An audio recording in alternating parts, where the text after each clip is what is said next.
Hello, everyone. Let me welcome you to this panel on AI in policymaking and the trends in the public sector. Let me introduce first our distinguished guests, Mr. Konstantinos Kyranakis, Deputy Minister of Digital Governance. Hello, Mr. Minister. Mr. Stelios Mantas, Consulting Partner of Deloitte, Digital Leader. Hello. And last but not least, Ms. Viktoria Kalfaki, Head of Public Sector at Google Cloud. I am Virginia Kokiou. I am the Chief of Staff and Legal Counsel at the Special Secretariat of Foresight of Yannis Mastrogeorgiou. And before moving on our discussion, I'd like to make a small introduction. I would like to mention that at the Special Secretariat, we issued this last month a report on AI, Generative AI in Greece 2030. It's a report that was based on Foresight methodologies, the first one in Greece, and maybe the second one in Europe. And many experts, among them Mr. Yorgos Nikoletakis of 100 Mentors, have produced valuable information. The report was presented to the Prime Minister and different ministers, and has policy recommendation and provides a guideline for the Greek national strategy on generative AI, in which the report is underway. So now moving on, I'll start with our minister. The field of AI is booming. We see that every day. New tools are getting better every day. The AI Act is almost ready to be enacted. A couple of days ago, the European Artificial Intelligence Office was launched within the Commission to support the implementing of AI Act, especially for general purpose AI. So you, as Deputy Minister, with quite a large mandate, you have the Land Registry, you have the Post Office, you even have Hellenic Space Center at your mandate, but you're also a young leader. What do you consider to be the appropriate steps and the essential policies Greece is taking today for the evolution and development of AI and GenAI in Greece in order to facilitate, because that's the main goal, facilitate citizens' daily lives and the contacts with the state? And if you can give some examples or if you want to see difficulties that you face. Hi, everyone. Thanks a lot for the invitation. First of all, I'm not responsible for the post office. Just a quick note for everyone who might think I am. This is a common misunderstanding, however. Okay. So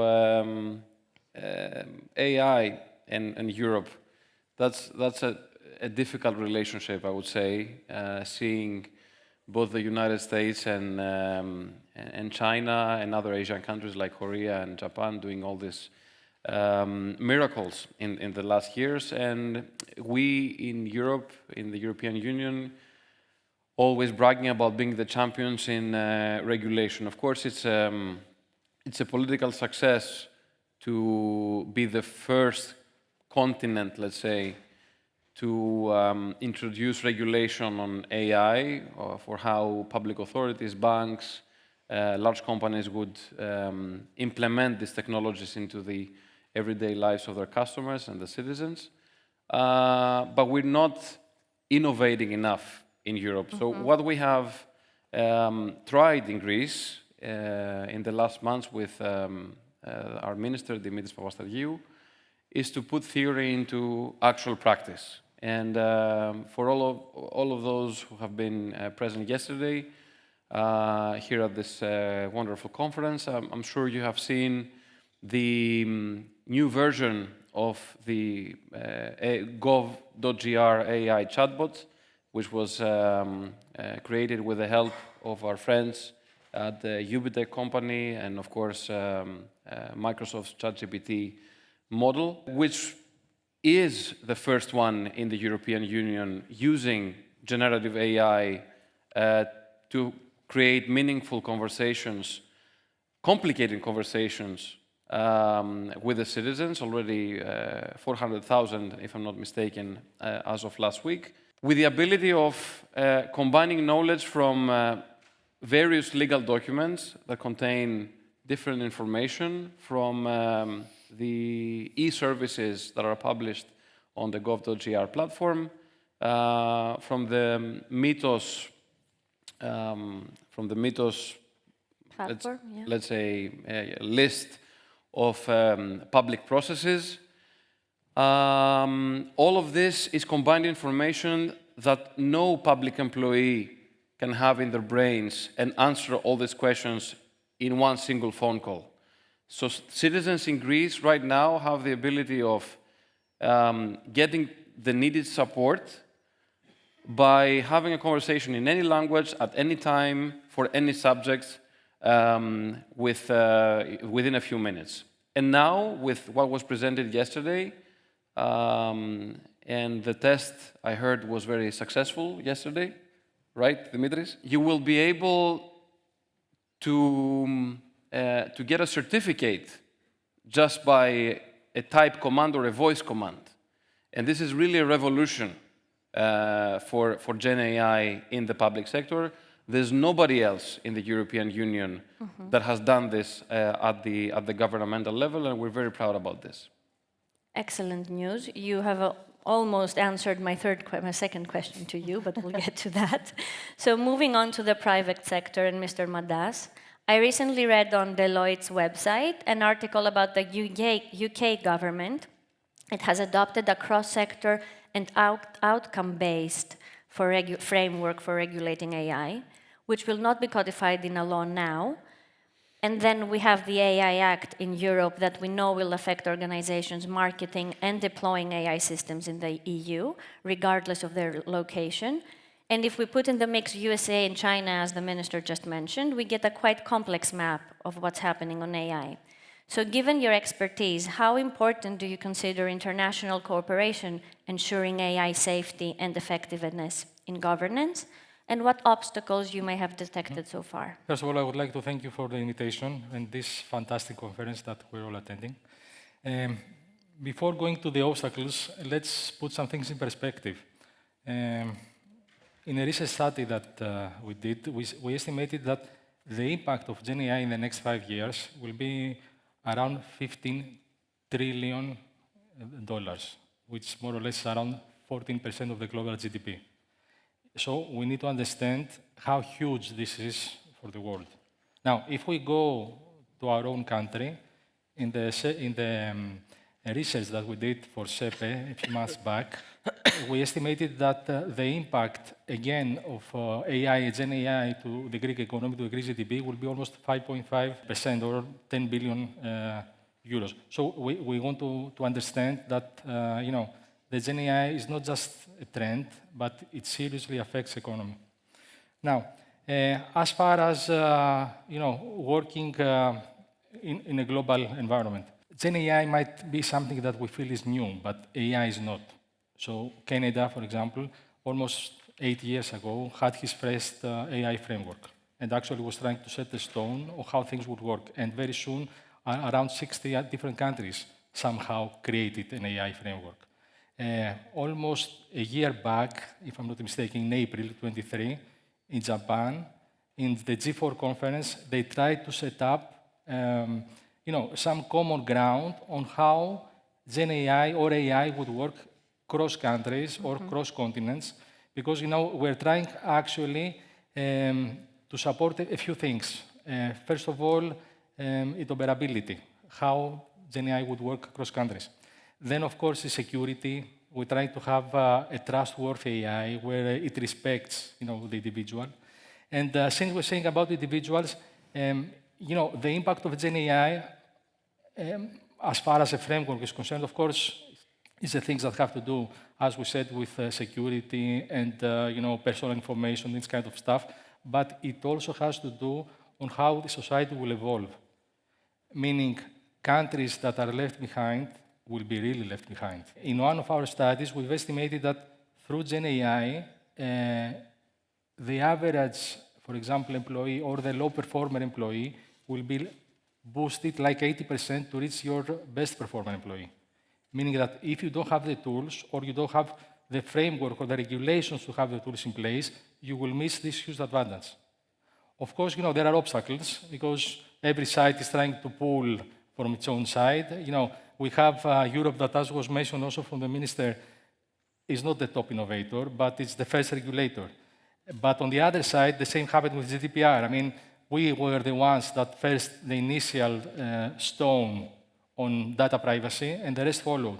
meaning this regulation that I think will be up for vote in a couple of weeks, if I'm not mistaken, will create, most probably, the right place for the whole world to work on.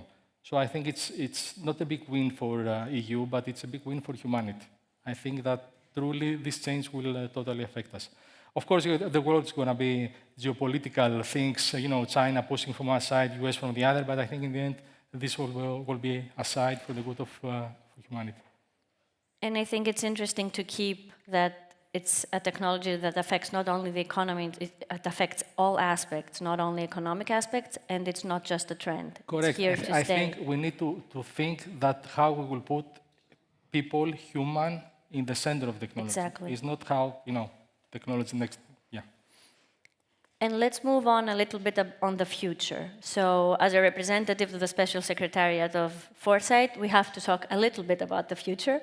So inevitably, we see the exponential growth of technology. Many surveys, it was just mentioned, but Mr. Mantas, estimate that the productivity will be up more than 50% with the use of AI in the private, for now, sector. We hope public sector will follow. As head of public sector in Google Cloud, have you identified any key trends that will shape or reshape the future of AI in the public sector? And if so, how do you envision an integration of generative AI influencing the future trajectory of Greece's public sector specifically, for example, in terms of innovation, service delivery, and citizen engagement? Great question. I think has many components, but I will start and touch base from the fact that the trend that we can see, not only in public sector, but in general with GenAI, is to be centric. In public sector is how we bringing citizen in the center of everything that we are doing, and a great example that Mr. Kyranakis mentioned before.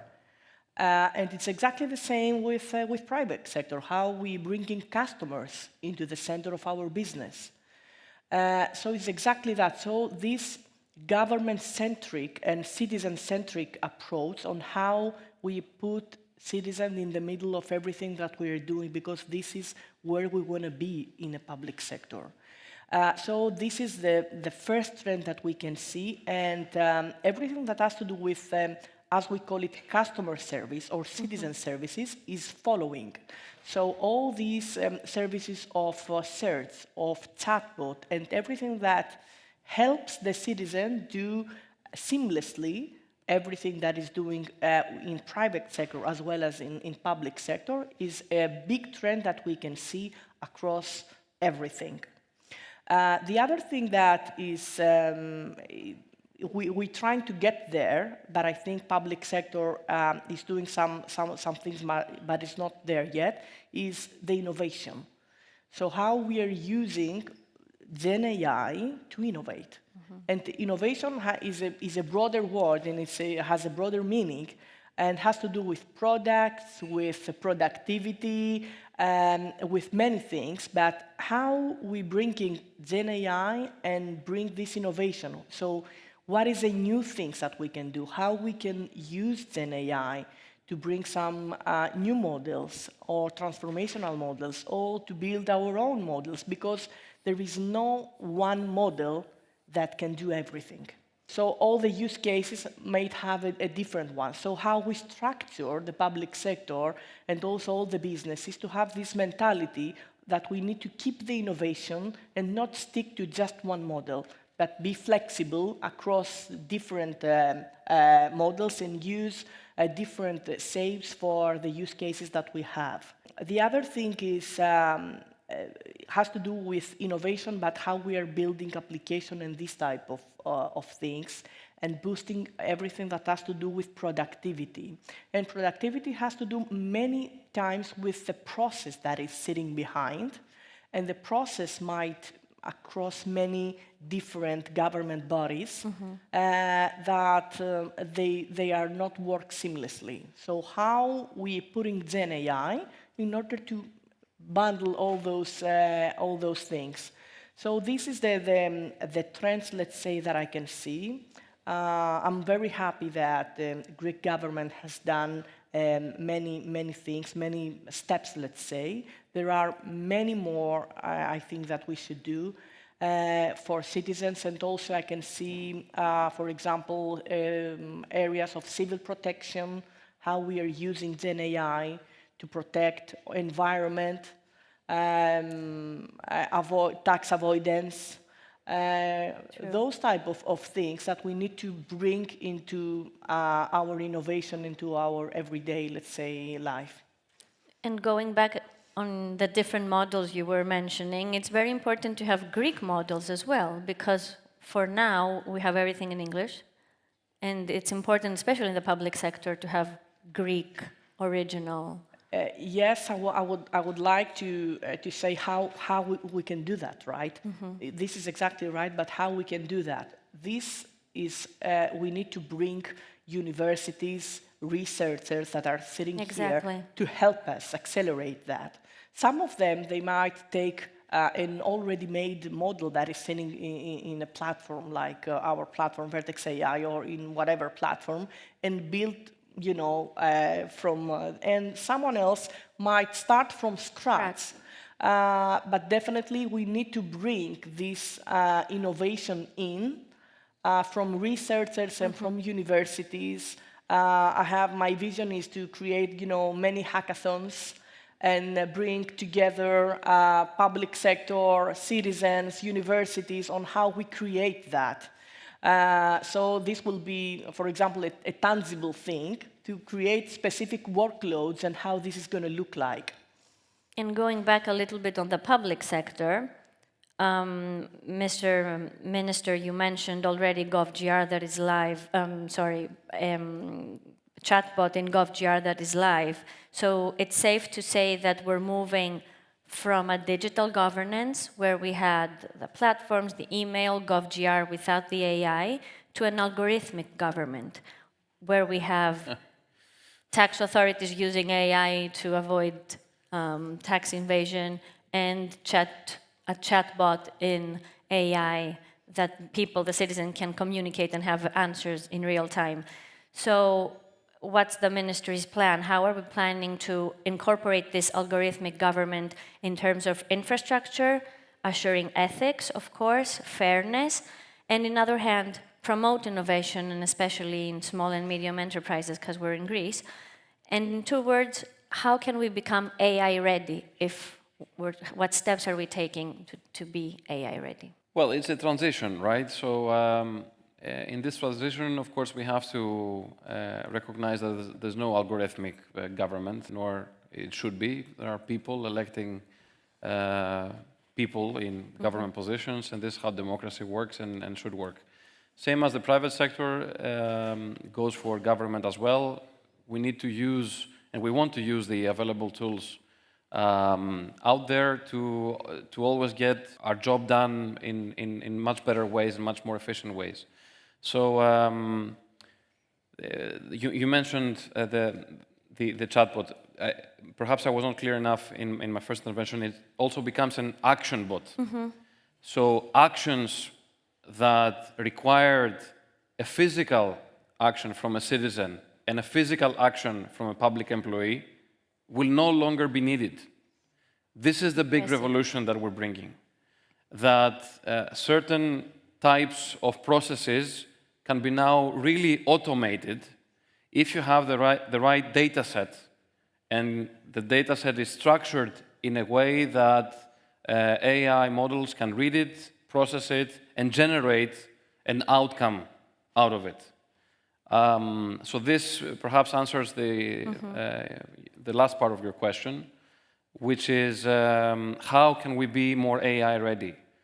We have to build data sets around every part of government, every part of the public sector that AI models can use. Mm-hmm. Random data in Excel sheets here and there will not do the work, especially if the main part of the data are stored in paperwork. Right, and in different places, not even one place. So. You also mentioned the wish of the public sector being able to follow. In my opinion, it's in Greece right now, it's a little bit of the opposite.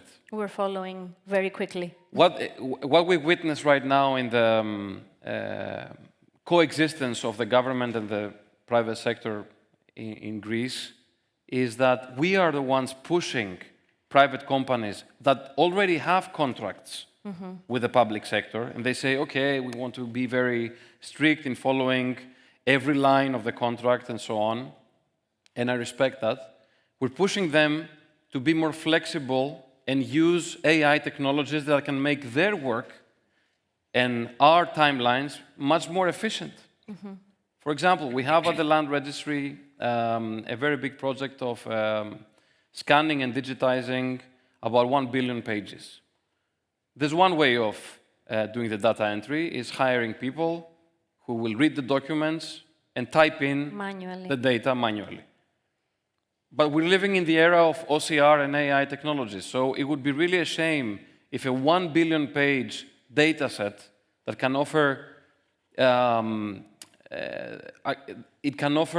data that we wouldn't find anywhere else is not being used to innovate. How we can innovate? We can innovate by having, a model that will be able to read every handwritten character of every public employee in Greece. This will be used in a matter of cases. And one last thing that I would like to follow up on what Victoria said. We have seen Google presenting a number of cases with wildfires and floodings that are really amazing, that really work amazing in the United States, and we want to adopt them also here in Greece. So we are working now with Google. What people need to know is that there's right now, as we speak, a public tender which is live by the Civil Protection Ministry for modern technological systems to detect smoke and a wildfire at an early stage. So companies like Google have a great opportunity here to see Greece as a test country, really, for innovation and testing new technologies. Some might work, some might not work, but we know that from both cases, we will extract something that will be useful for the future. And perhaps, the upcoming summer, we will be able to test a new AI system that will be able to detect smoke from a wildfire at an early stage. Maybe we'll not read all the cases, but with the training, with the right training, we'll become better. And we know that this is something of national importance here in Greece, both for the citizens and for the environment. And given how many wildfires we have, even predicting one and preventing one is a gain for the state. So yes, absolutely. So from everything you said, I think we're getting AI ready for sure, and we are in a very, very, very good state. Every public agency needs to understand this. Every public agency who wants to do something with AI, because of course, we as a ministry, we can consult, we can work together with other ministries, but we're not the ones calling the shots. Every ministry, for example, the health ministry, that has a great opportunity to extract data and create AI models on, MRIs and other kinds of exams. Even if it's data, yes, you have issues. The hospitals need to start creating these data sets. We're here to consult, and perhaps with your help, you're the Secretary for Foresight. We are also here to help, yes. True. And let's see now how the private sector is getting also ready. So a recent survey done here in Greece in February about the Greeks' AI and the use of ChatGPT from Focus Bari showed that most Greeks are satisfied by the use of ChatGPT and find it easy to use, time efficient. They understand that prompt engineering is a key skill to maximize the efficiency. But at the same time, they are skeptical about the outputs. There are fears that people will stop using their own thinking process and may lead to stagnation of actual thinking. So, Mr. Mantas, given that the growth of technology we're mentioning and the exponential growth of AI, but more tools are expected in private and in public sector, as the minister said, what do you advise your clients in relation to AI technology, AI tools they should develop or acquire, and in relation to the personnel training they need to do? First of all, before we go to the tool, which is actually an end of the journey, we need to start the journey. And usually the journey starts with a strategy or a vision. So the corporate, the organization, the company, first of all, needs to understand what is vision, where do you want to go. Following the vision, it's important to build a business case. What you want to achieve with this? What will be the benefit? Something that, in most of the cases, we see a lot of our clients trying to jump to use Victoria's excellent tools to make a POC. But actually, this might not be exactly the right way to go. So you need to build a business case. It's very, very important. And following a business case, you need also approval from the management. You need sponsorship, somebody within the organization that believes the project and will support it. And after that, to build the use cases. And this is just the first step. The second step, for me, it's the most important, is actually people. You cannot build a tool if the people will not support it. There is a funny story about ChatGPT or GPTs. I just don't want to stick just to ChatGPT, and coders. Everybody says that ChatGPT creates the best code or very easily coding and so on. The reality is nobody's using it right. Why? Because the senior coders think that they're too good in comparison to the tool, and the junior coders take whatever the tool brings out and use it without thinking. So in the end, we don't use the tool correctly. It is important, therefore, within the organization to train people, make them understand the tool or the tools, but also be part of a change process. The tools will change the organization. We will work differently. I'm not going to say, because we hear it always, who's going to replace whom and so on. It will augment, it will support, let's call it like that. But the team needs to understand it and accept it. And then we go to step number 3, which I think we mentioned it quite a few times, risks and ethics. Clients jumping, saying, let's make a POC, let's make a chatbot. You never go public. You always test internally. I'm not in public sector, I mean public. You always test internally, where the risks are managed with your own employees. And if you're sure, then you will bring something out. But this means that you have put controls in place to verify that the outcome of your tools, of your models, of whatever, are working properly. And if you complete step 3, then you can jump to step 4, which is data management. So having the information, know where it is, understand if it's good or if the data are corrupted. And then we will start discussing about the technology. And then we will start discussing, about the infrastructure, about the proper LLM, if it supports Greek, it does not support Greek, how we can make it work with Greek or in English or whatever, and then it cannot work. Of course, everybody wants to run a POC, and, we're very happy to do so. Let's run a POC to see conceptually how it works. But in the end, if you don't follow all the 4 steps, it will not work. Now, as far as training, because you mentioned it, it's super important. And I think that it will close the gap. It will close the gap because in certain cases, before the session, we had the session about women. Okay? The fact is that due to circumstances, I don't know, but there are not as many women in STEM as they should. True. And everybody's pushing, to that direction.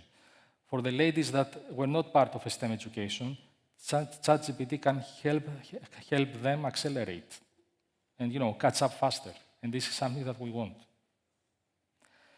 To summarize, so we need to plan carefully prior to going to the final tool that we're going to use. We need to educate people, explain them how it will work, and eventually, prompt engineering, the training is there.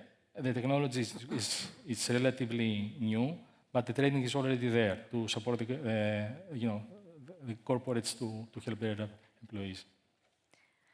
Nice. Having more women in STEM is very important. And about the tests, I mean, when we use GenAI, can we be sure, even if we test it 1,000,000 times, that when it comes out, it will have the outcome we want? I have a question mark there. To be honest, it supports you. It does not replace you. So Very you need true. to put your judgment to understand Exactly. what comes out. And that's what the training also should be central on. So we talked a little bit about Greece investing in tools and in infrastructure, and we've seen that we have some more investments coming, for example, from private companies such as Amazon. We know the data centers that were installed. We know government G-Cloud has been launched and being used also in the public sector. Google might want to share like the Fire system. They have other projects they have for the public sector as well. And taking now into consideration estimates that show, as I think Mr. Mantas mentioned, that AI drives income impressively, and meaning that the total economic impact based on an Amazon, again, Web Service survey, the total economic impact of tech adoption in Europe by 2030 is estimated at 3.4 trillion euros. How do you, Mrs. Kalfaki, how do you envision the collaboration between public and private sectors in the European tech ecosystem? And in which areas would you suggest Greece might invest to assure AI readiness we were talking about earlier? Yeah, sure.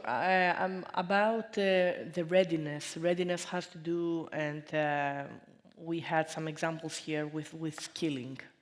I think there is many things. There are many things that we need to do with skilling, and skilling with AI can start from very basic till very complex. We are very proud that we have AI for everyone. It's an initiative that started a few weeks ago.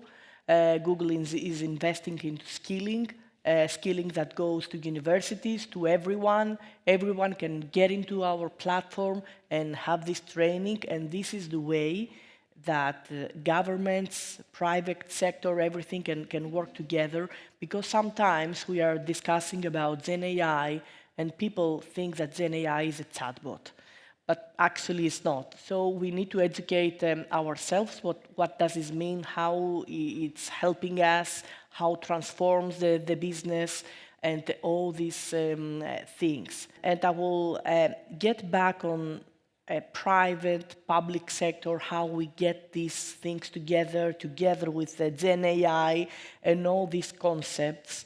And I think, and I will be back again on how we are bringing the brilliant minds of our universities and researchers into everything that we are doing.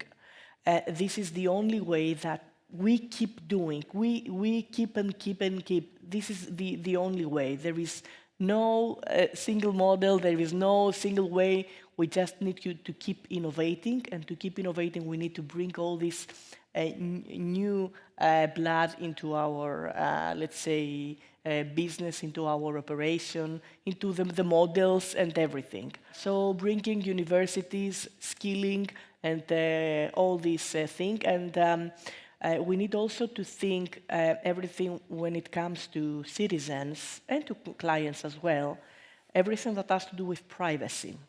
Not only what we have with GDPR, but in general with privacy, how we are using and how we are using the data that the clients or the citizens having in order to use for whatever the model might be. So those are, I think, the concepts that public sector, private sector are bringing together, some of the things that I can see happening not only in Greece, but across almost Europe as well as in the US. Excellent. Yeah. So privacy, when Mr. Minister mentioned the health sector, is very important to have privacy in every level because of the data and the sensitive data we have there. And training comes up all the time as being important on all sectors, private, public, even for personal use. You need to have the good training and prompt engineering to know how to use the tool.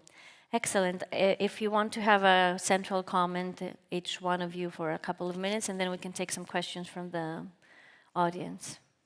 Mr. Minister. I'd say let's dive into the questions. Yeah. The name is George Kalivas, and I have a question for the Minister. First, I should say that having a special advisor, Mr. Yannis, I'm not sure I recall his surname well, is a good idea, and probably it would be for the benefit of everyone to have it, that many public agencies adopt the strategy or even have an AI team of their own, for that matter. Now, since you are running an umbrella agency in terms of AI, what are the specific areas where Greece has a competitive advantage and can differentiate itself in terms of AI, at least in comparison to other EU countries? Where should Greece focus on?